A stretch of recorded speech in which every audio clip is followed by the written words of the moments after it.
He woke up in a hospital with no name, no past, and no one waiting.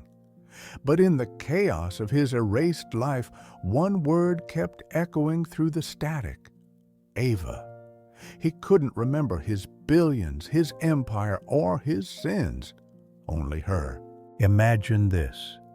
You open your eyes and the world is a dizzying, terrifying blur. A harsh, sterile scent stings your nostrils. Above you, fluorescent lights hum, too bright, too clinical. The insistent thump, thump, thump of a heart monitor hammers in your ears, a constant, panicked rhythm that mirrors the chaos in your skull.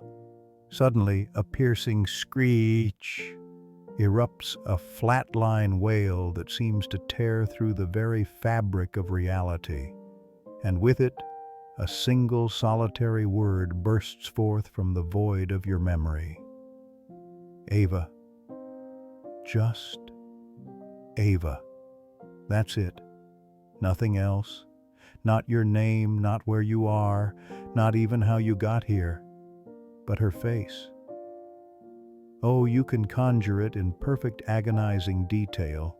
The gentle curve of her soft, kind eyes, the faint, comforting scent of coffee you almost remember, clinging to her apron, the way that worn silver order pad was always tucked so casually, so effortlessly at her waist.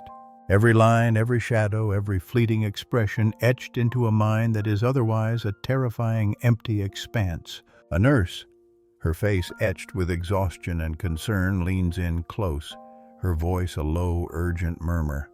"Sir, can you hear me?" You were in a multi-car pileup on the coast highway. Do you remember anything? Nothing. Just nothing. Not the sprawling empire you built from scratch, brick by virtual brick. Not the opulent penthouse apartment perched high above the city, a monument to your ambition. Not the billions, yes, billions, wired across 3 continents, moving faster than the speed of light, dictating markets and shaping destinies. All gone, wiped clean, like a hard drive formatted, leaving only one corrupted file. Ava.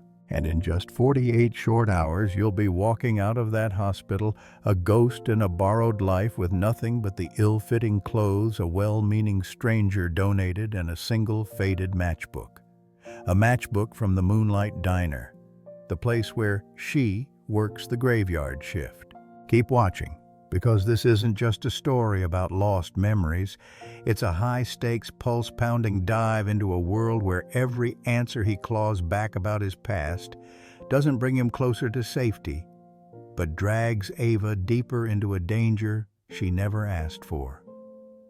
And trust me, the only thing sharper than the secrets buried deep in his brain is the debt someone is ready to collect in blood.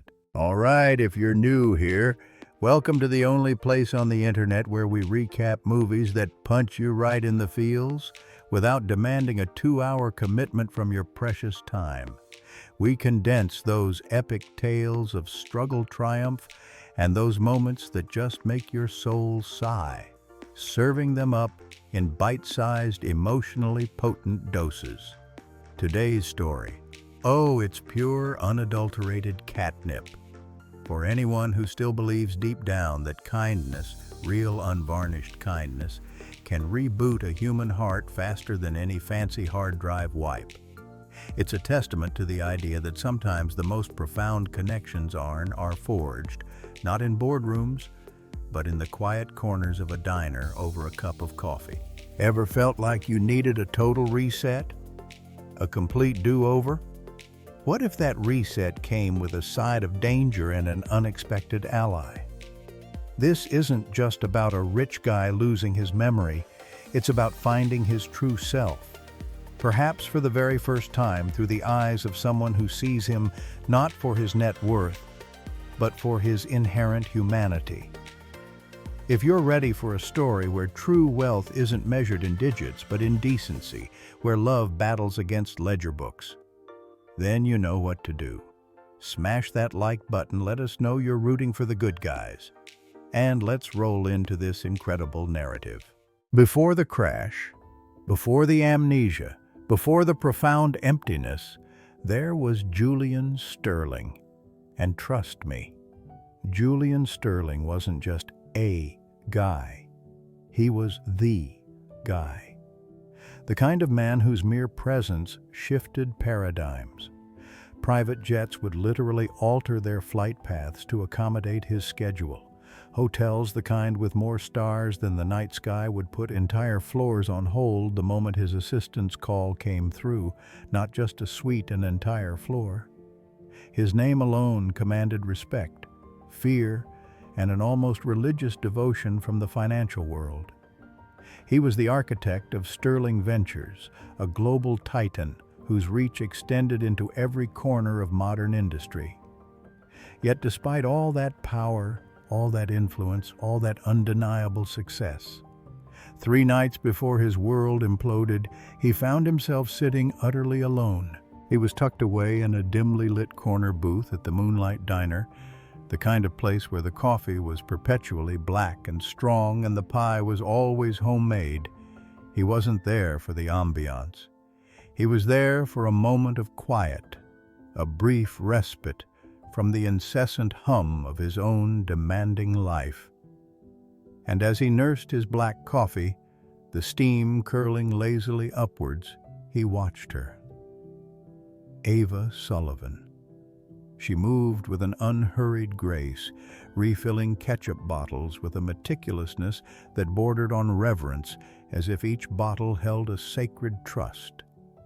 It wasn't just a job for her. It was a ritual, a small act of care in a world that often felt careless. Of course, she noticed him. How could she not? It's hard to overlook a man who, without a flicker of hesitation, leaves a $500 tip on a $6 check. The sheer audacity of it, the quiet extravagance, was certainly noteworthy. But what truly stuck with her, what lingered in her memory long after he left, wasn't the absurd amount of money. It was the way he slid his sleek, expensive billfold back into the inner pocket of his jacket. There was no fanfare, no swagger, no hint of ego. It was almost discreet, like the act of tipping that much money embarrassed him. She chalked it up to strange city weirdness, a quirk of the wealthy, and promptly forgot about it. Julian, however, didn't forget. Not then, and certainly not after. Somewhere behind the relentless, skull-splitting migraine he'd been carrying for weeks, a physical manifestation of the immense pressure he lived under, her smile, her quiet dignity felt like the only steady, unmoving coordinate on a compass that had long since spun wildly out of control. In a life of calculated risks and cold, hard numbers, Ava was an anomaly, a warm, human anomaly. And he, the man who had everything, found himself strangely drawn to the one thing he couldn't buy: genuine, unpretentious kindness. He didn't know it then, but that quiet observation in a diner would soon become the single most important memory he possessed. The night everything disappeared, the night Julian Sterling ceased to be. Julian Sterling was a blur of chrome and twisted metal. His custom-built Aston Martin, a marvel of engineering and luxury, took a guardrail on the notoriously winding coast highway at a reckless 80 miles per hour. The impact was catastrophic, a symphony of screeching tires, shattering glass, and crumpling steel. In the aftermath, the news feeds, always hungry for scandal, exploded. Headlines screamed, "Billionaire in mystery crash, foul play suspected." The stock market, a sensitive beast, immediately dipped, sending tremors of panic through the boards of countless corporations. His executive team, accustomed to his iron grip, went into a frenzy, scrambling to contain the damage, to find answers, to locate their missing leader. But Julian, lost in the abyss of unconsciousness, knew none of it. He was oblivious to the financial fallout, the frantic searches, the swirling rumors. He woke up not to the familiar opulence of his life, but to the cold, impersonal label of John Doe. Approximate age 33, diagnosed with severe retrograde amnesia. His identity, his entire past had been violently stripped away.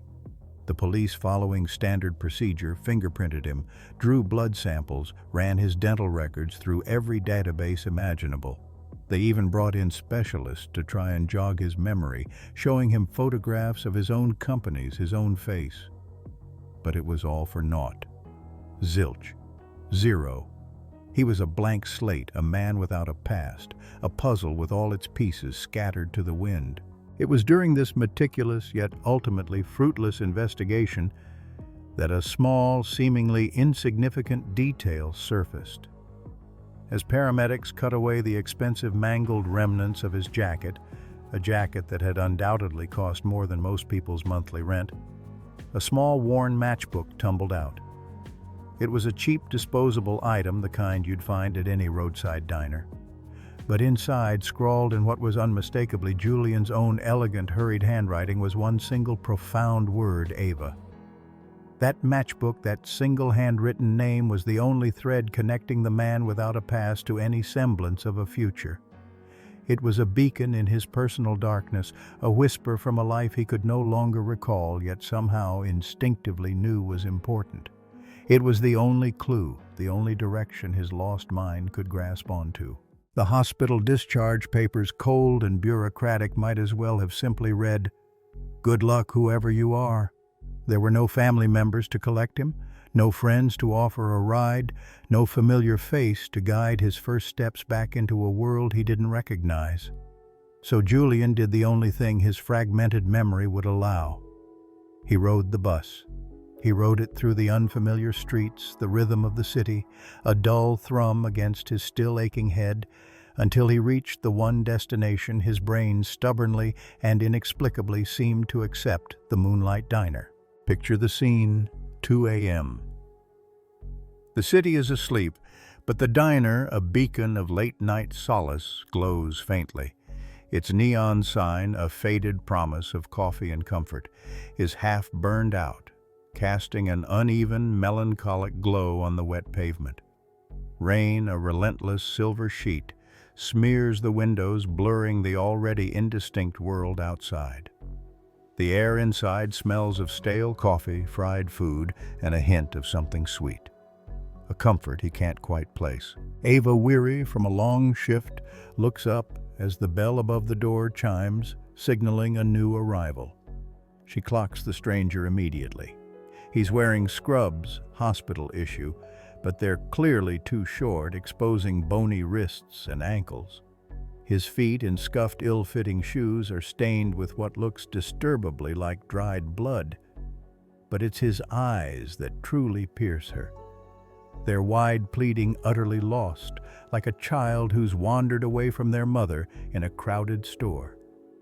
Without thinking, a reflex born of countless graveyard shifts, serving the lonely and the broken, she grabs a mug and pours him a steaming cup of coffee. He doesn't touch it. He just stands there, drenched and bewildered, staring at her as if she's a mirage, a trick of the light that might vanish if he blinks. His voice, when it comes, is a raw, fragile whisper barely audible above the hiss of the coffee machine. I don't know who I am." He confesses, the words heavy with a terrifying truth. "But I remember you." Cue every goosebump in the county. Every single one. It wasn't a pickup line. It was a plea, a desperate anchor thrown into a sea of oblivion. Ava, whose shift was just ending, was bone-tired. She was broke enough to desperately need the tip that might come her way, but she was also kind enough, fundamentally, to care. And in that moment, with this disoriented, desperate man standing before her, her heart did the only thing it knew how. It reached out. She slid into the booth opposite him, pushing the untouched coffee closer. "Okay," she said, her voice soft but firm, a steady presence in his storm. "Okay, let's figure this out." And just like that, a waitress with nothing to lose and a billionaire with everything lost began to write a new chapter. The Moonlight Diner, for all its late-night charm, had rules. Strict rules enforced by a manager who believed in efficiency and turnover, not impromptu therapy sessions. No overnight loitering, he had declared, eyeing Julian with a mixture of suspicion and exasperation. Ava knew the drill.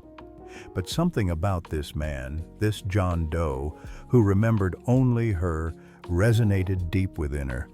She couldn't just send him back out into the rain, back into the terrifying unknown. So she did what Ava did best, she bargained. "Let him stay," she offered, her voice firm, her resolve unwavering.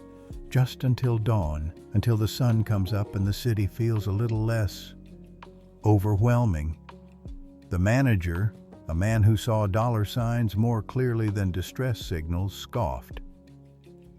"And what's in it for me, Sullivan? My electricity bill doesn't pay itself." Ava didn't miss a beat. "I'll work a double, for free. Tonight, tomorrow, whatever you need, a double shift for no pay." It was a significant sacrifice for someone already struggling, but in that moment, it felt like the only choice. The manager, a flicker of grudging respect in his eyes, nodded. Deal struck. With a small victory won, Ava turned her attention back to Julian, who was still looking at her as if she held the secrets of the universe. She brought him a slice of apple pie, still warm, with a dollop of melting vanilla ice cream. It was simple, unassuming, yet, to Julian, it tasted like a forgotten childhood, like kindergarten field trips and innocent joy. It was the first true comfort he'd felt since the brutal shock of waking up in that trauma bay, the first warmth that seeped past his amnesia and touched something profoundly human within him. He ate slowly, savoring each bite, a silent testament to the small, profound kindness. He started to ask questions, hesitant, hopeful. Do I have a family? Where do I live? What did I do?" Ava, her brow furrowed with concern, had zero answers. All she could offer were guesses, theories, and the steady presence of her own unwavering gaze. They talked, or rather Julian asked, and Ava listened, offering what little comfort she could. Somewhere between refill 3 and 4 of the manager's notoriously strong coffee, the front door chimed again. This time the chime felt less like an invitation and more like a warning. Two men impeccably dressed in $1,000 suits that screamed expensive and dangerous stepped inside. They scanned the diner with an unnerving precision, like sharks sniffing chum in the water, their eyes lingering on Julian's disheveled form. Julian's pulse, which had just begun to settle, skyrocketed. A primal, terrifying instinct screamed through his blank memory. Danger. He felt his knuckles bleach white around the fork. He was still holding a visceral, unmistakable muscle memory of fear. Ava noticed. She saw the sudden tension in his shoulders, the way his eyes darted the raw panic flickering beneath his confusion. Without a moment's hesitation, without even thinking, she moved. She stepped deliberately between Julian and the suited men, coffee pot still firmly in hand, her stance surprisingly defiant. Her gaze met theirs, cool and unwavering, daring the world, daring them to start something. The men, caught off guard by the unexpected resistance from a mere waitress, exchanged a glance. They lingered for another tense moment. Then, with a curt nod that spoke volumes of unspoken menace, they turned and left. The air in the diner, thick with unspoken threats, slowly began to clear. But the moment had locked Ava and Julian into an unspoken pact. Whatever sinister force was hunting him, whatever dark secrets he carried, Ava had, just without a second thought, volunteered to block its path. She was no longer just a kind waitress. She was a shield, an unexpected guardian.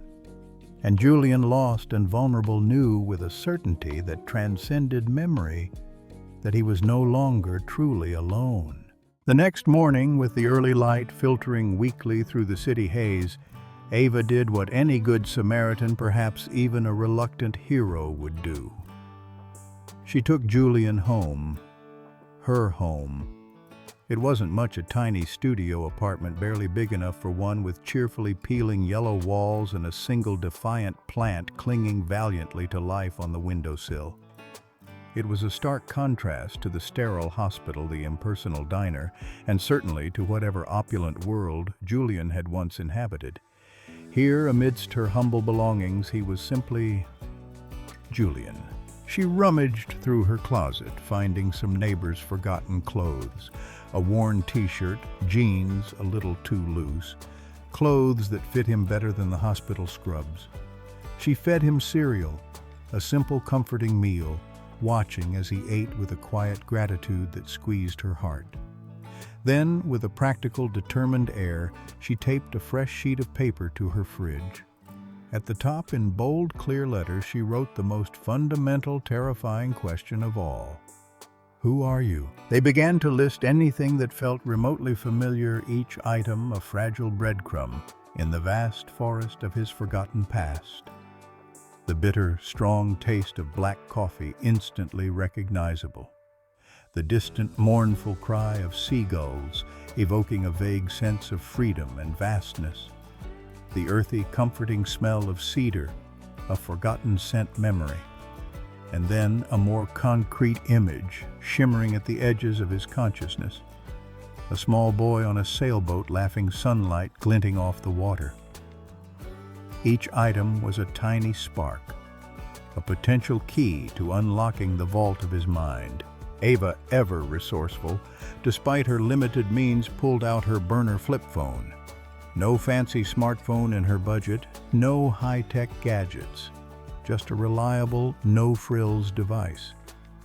She snapped a photo of Julian, a clear, direct shot, hoping against hope. Then, with a deep breath, she posted it to a missing persons forum she knew about, a small corner of the internet dedicated to connecting the lost with their loved ones. She included his description, the story of the amnesia, and the few fragmented memories they'd managed to piece together. Within minutes, the comments section, usually a slow trickle, began to explode. Notifications pinged an insistent chorus. "Oh my God," one read. "That's Julian Sterling." Another followed almost immediately, "CEO of Sterling Ventures. What happened to him?" More poured in, a torrent of information, speculation, and shock. Ava's knees went weak. The man she'd served coffee to, the lost soul she'd brought home, the John Doe she was trying to help. He wasn't just someone. He was Julian Sterling, a billionaire. A man whose net worth could quite literally buy her entire hometown lock, stock, and barrel. The sheer dizzying scale of it was almost incomprehensible. She had been waitressing to a titan. But the forum wasn't just a source of revelation. It was also a harbinger of deeper, darker truths. Amidst the stunned comments, another piece of information surfaced, chilling in its implications.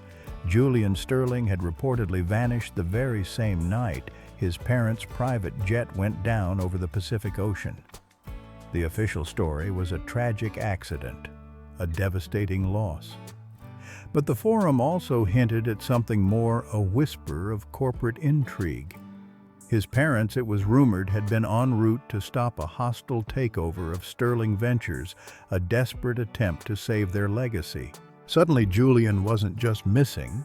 He was supposed to be grieving parents who had supposedly died en route to prevent a corporate coup.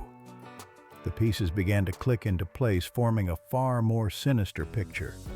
The impeccably dressed men who had scanned the diner like predators, they no longer felt like random weirdos. They felt a lot nastier, a lot more dangerous. Ava, a waitress living paycheck to paycheck, had inadvertently stumbled into a labyrinth of corporate espionage, family secrets, and a very real, very present threat. and Julian, the man she was trying to help, was at the very center of it all. The weight of the revelation pressed down on Ava. Her shift at the diner started in 2 hours, and her rent was already overdue, a constant nagging worry in her mind. But the forum trolls, those anonymous voices of the internet, had delivered a chilling, undeniable warning. If he's alive, somebody wants him dead. There was no time to process the magnitude of it all, no luxury for contemplation. The danger was immediate, palpable, and real.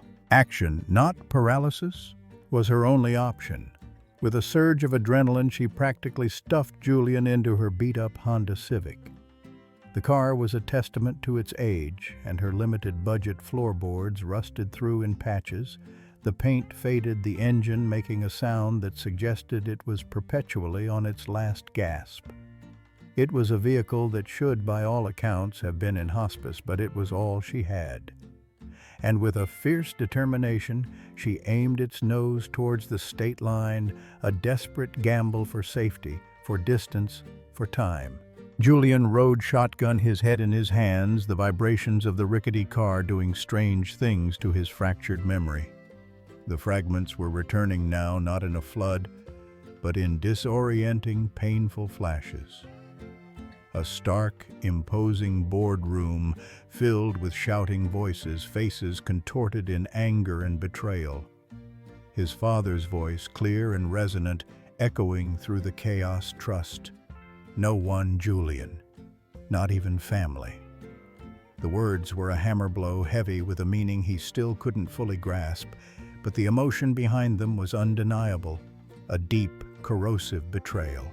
He looked at Ava, her hands gripping the steering wheel, her profile etched with a fierce concentration as she navigated the winding roads. She was guiding a car that was a miracle. It even ran a vehicle on the verge of collapse, yet she drove it with a purpose, a quiet strength. And in that moment, as the oppressive weight of his past began to resurface, Julian realized something profound, something that cut through the layers of wealth, power, and deceit that had defined his former life. The only honest, true thing in his entire world, the only uncorrupted constant, was this woman beside him. This woman who smelled faintly of pancake batter and dish soap, yet radiated an almost tangible sense of hope. She was his anchor, his compass, his unlikely savior in a storm of forgotten truths and present dangers. And he knew with a certainty deeper than any memory that he would follow her anywhere. Ava's grandpa, a man of quiet wisdom and a love for the sea, had left her a small fishing shack miles up the coast. It was less a cabin and more a rustic refuge nestled amongst the pines overlooking the churning expanse of the ocean. There was no electricity, no Wi-Fi, no modern comforts, just the raw, untamed beauty of nature and the comforting silence of isolation. It was in their desperate circumstances the perfect bunker, a place where the relentless hum of the outside world and the predatory eyes of Victoria Lang's enforcers couldn't easily reach them. They holed up there, living a stripped-down existence that was both challenging and strangely liberating.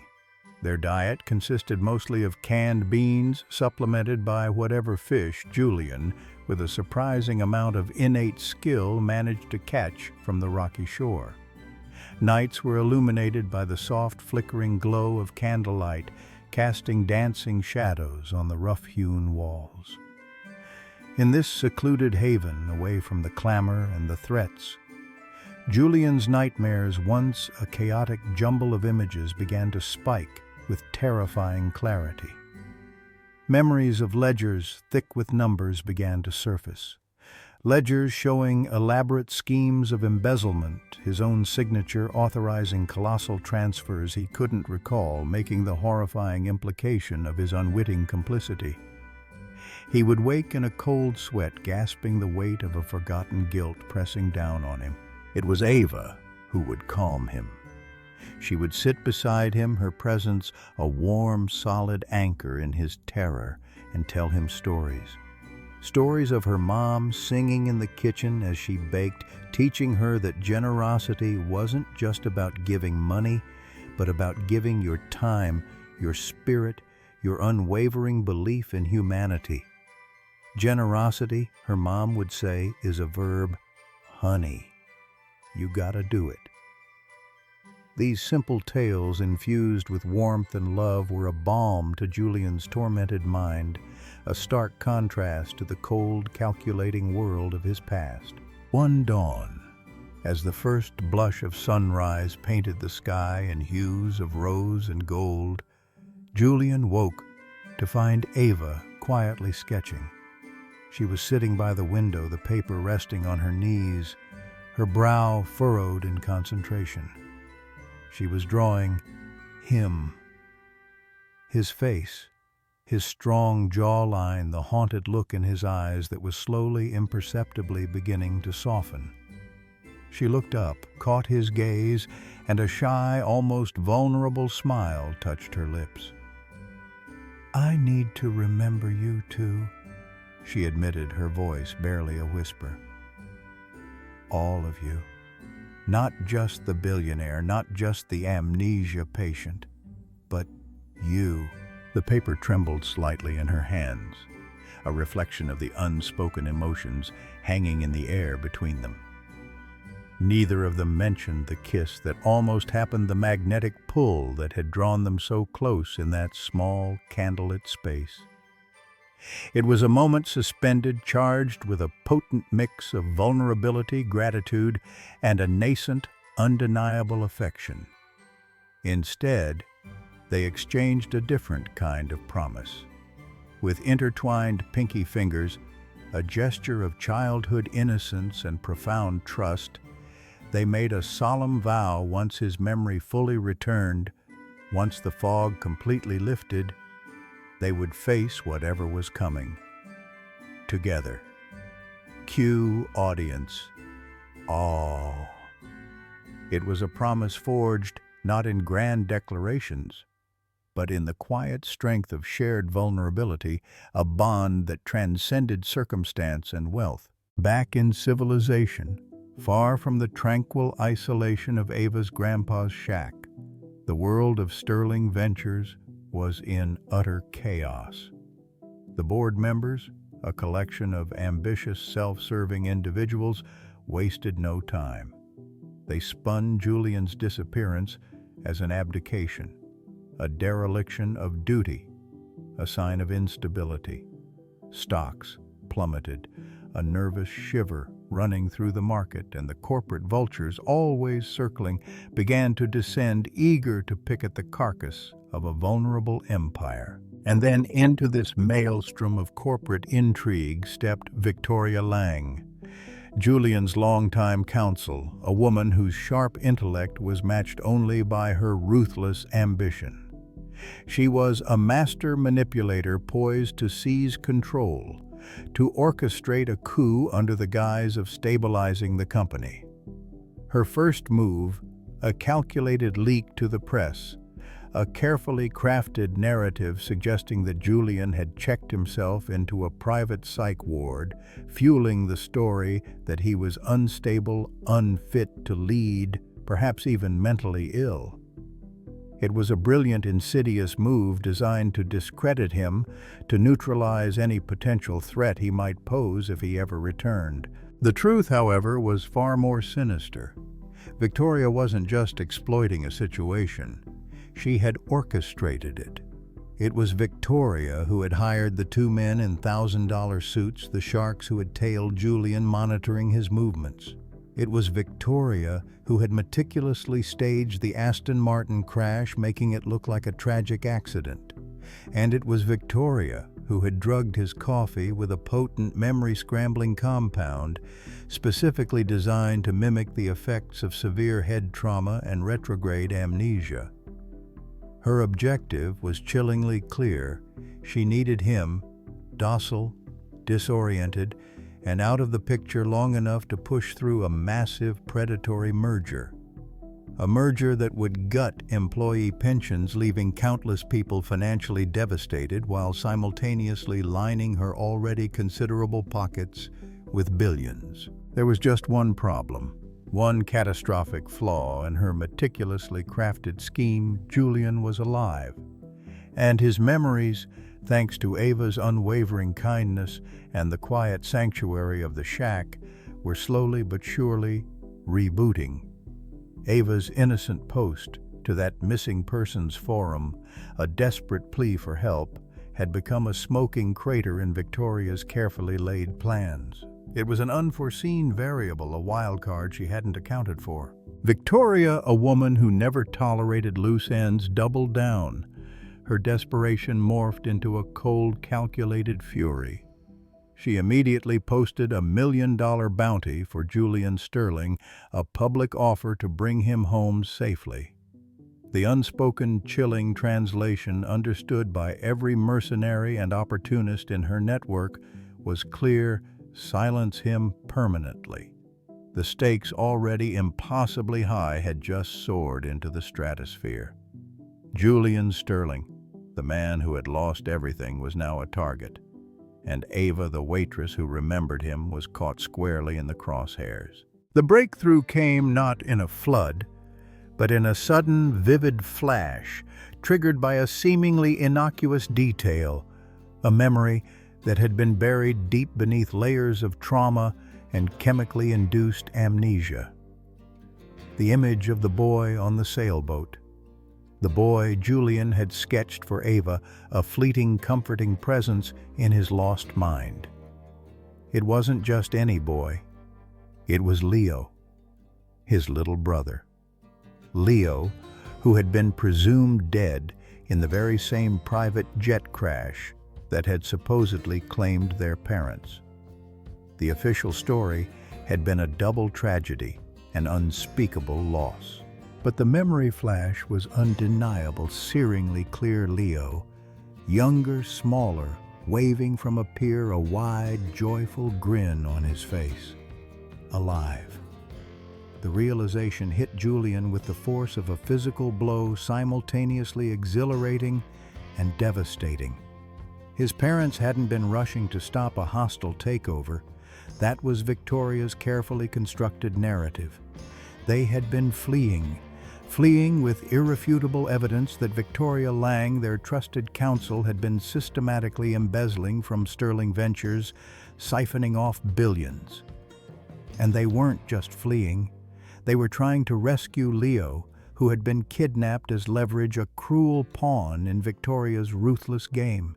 The jet sabotage then wasn't just an accident, it was a meticulously planned hit, designed to achieve two chilling objectives: kill the witnesses, his parents, and orphan Julian, leaving him vulnerable and out of the way, allowing Victoria to seize complete control of the company.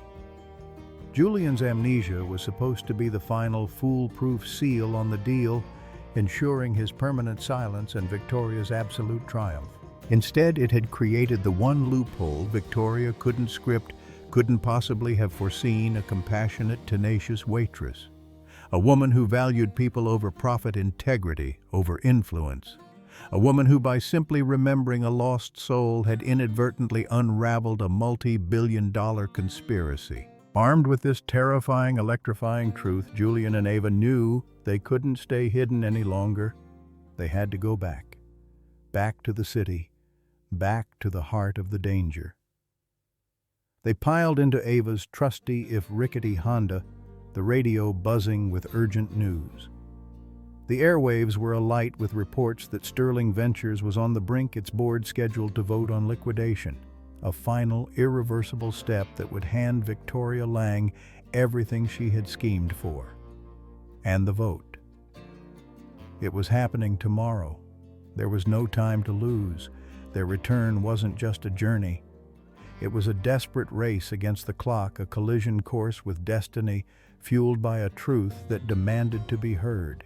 The atmosphere in the Sterling Ventures boardroom was thick with tension, a suffocating blend of anticipation and greed. Victoria Lang, resplendent in a power suit that cost more than Ava's annual salary, stood at the head of the polished mahogany table, a smirk playing on her lips, confident in her impending victory. The shareholders, a collection of the city's most influential and ruthless, sat like vultures poised to rubber stamp the liquidation that would cement Victoria's control. Then the heavy doors at the back of the room swung open. All heads turned. Julian Sterling walked in. Not the disheveled, lost John Doe, but a man transformed. His eyes, once haunted, now held a steely resolve, a quiet power that had been dormant for too long. He was wearing a borrowed suit jacket, a little too big in the shoulders, a testament to his recent ordeal, but he wore it with an undeniable presence. And beside him, utterly unafraid, was Ava, still in her diner sneakers, her uniform apron, perhaps still smelling faintly of coffee, a defiant splash of ordinary in a room of extraordinary wealth and deceit. Victoria's smirk faltered, replaced by a flicker of pure, unadulterated shock.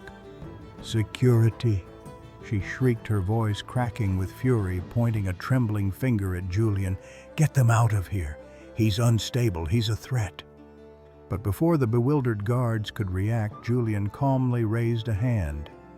From the worn boot on his foot, he pulled out a small metallic USB drive. "Unstable."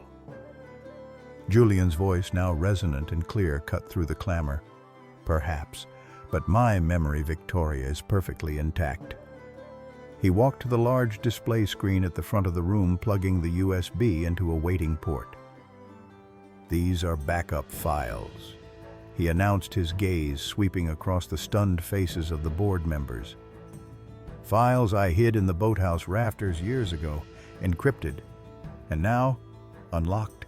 The screen flickered, then burst to life, displaying a dizzying array of spreadsheets, wire transfer confirmations, and shell company documents.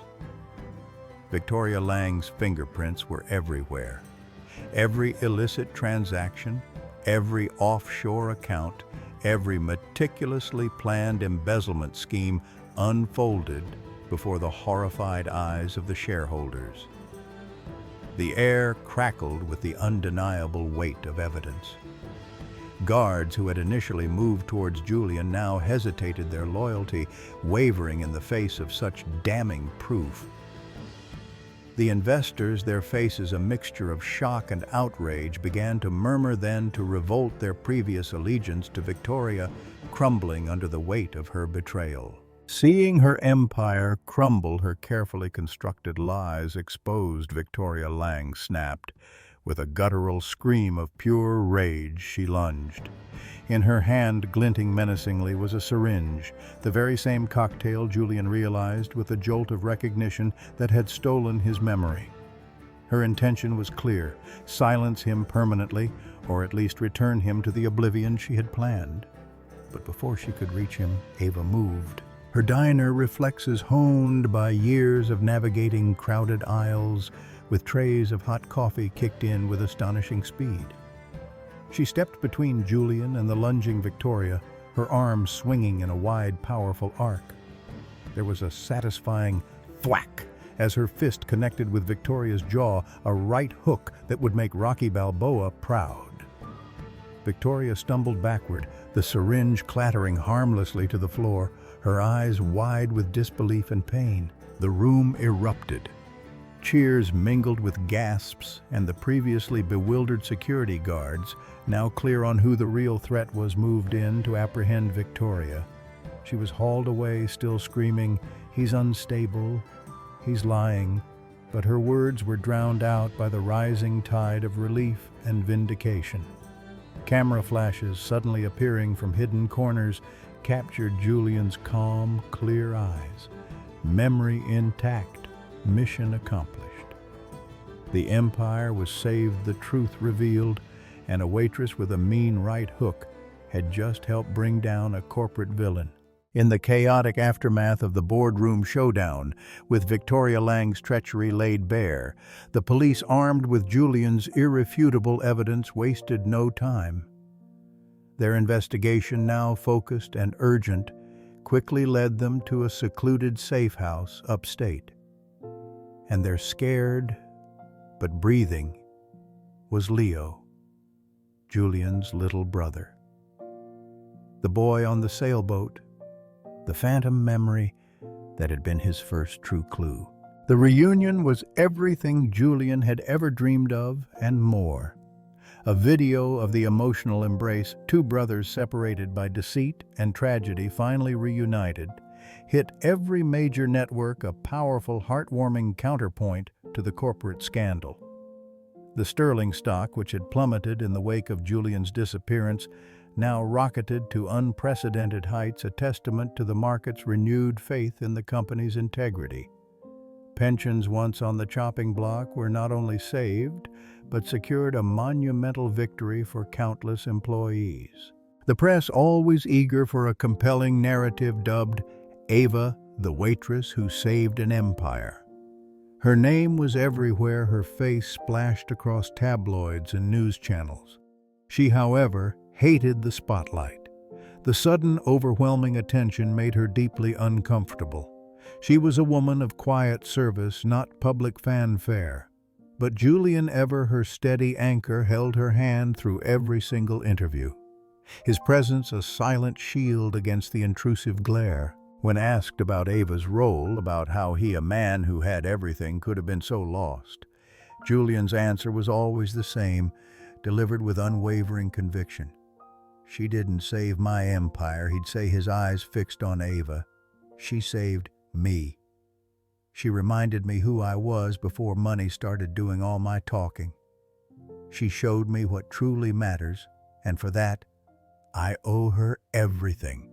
It was a powerful public declaration, a testament to the profound impact of a simple act of kindness and a clear signal that the new Julian Sterling, the one who remembered Ava, was a man utterly transformed.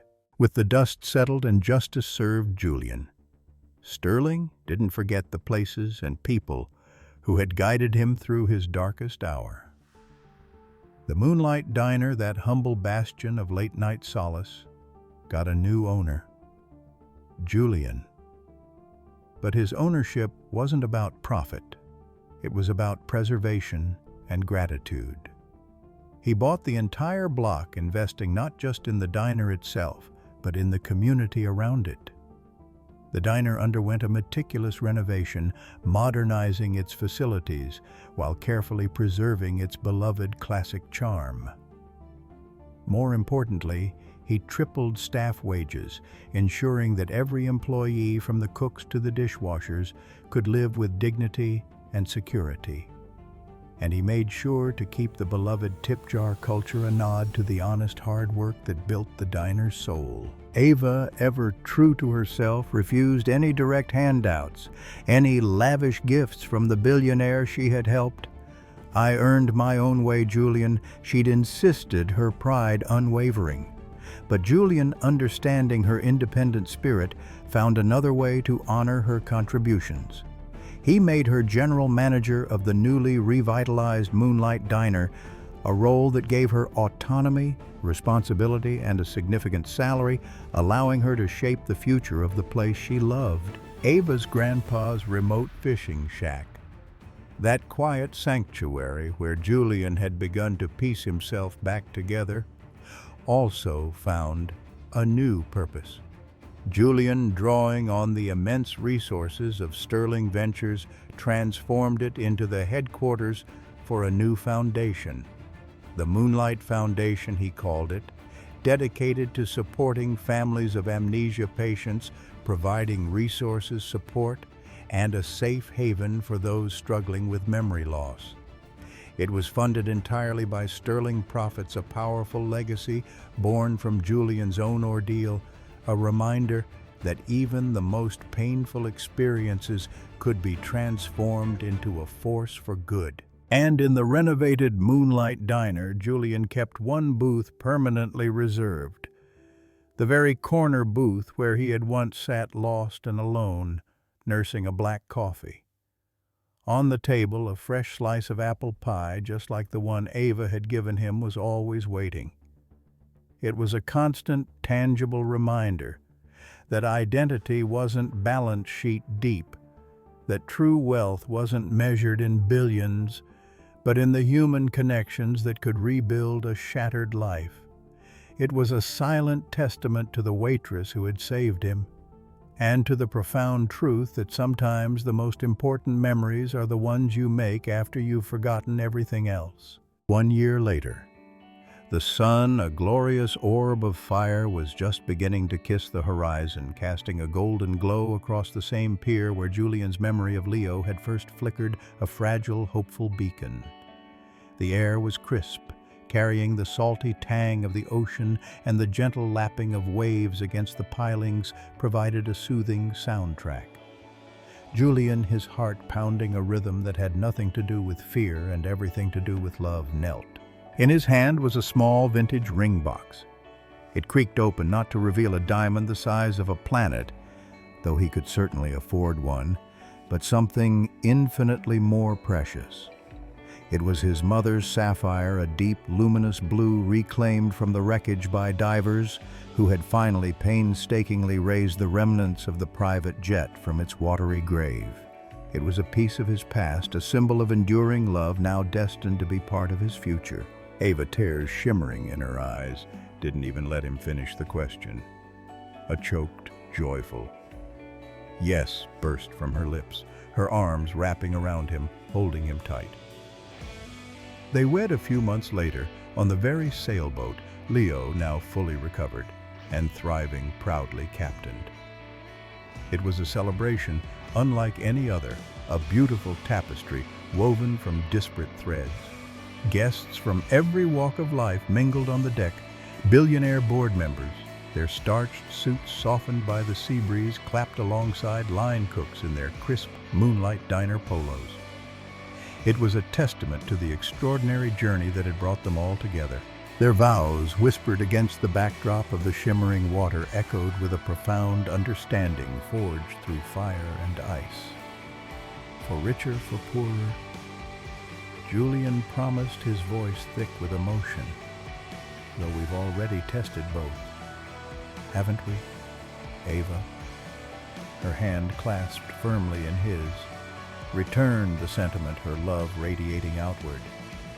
It wasn't a fairy tale of instant riches, but a hard-won love story built on trust, kindness, and the unwavering belief in the power of human connection. It was a love that had literally brought a man back from oblivion, reminding him that the greatest treasures are found not in vaults, but in the heart. Okay, so here's a question for you truly. If you were Julian, waking up with a blank slate, knowing only a stranger's name, would you have had the courage to walk into that diner? Or would fear, the sheer terror of the unknown, have kept you outside, adrift and alone? It's easy to say what we'd do, but when faced with utter oblivion, what would your first step be? Drop your answer below in the comments. We're genuinely curious to hear your take. And if you're hungry for more love stories that hit harder, deeper, and more unexpectedly than even the strongest caffeine, then hit that subscribe button. You won't regret it. This recap, as you've just seen, isn't just a thrilling ride through amnesia and corporate glamour.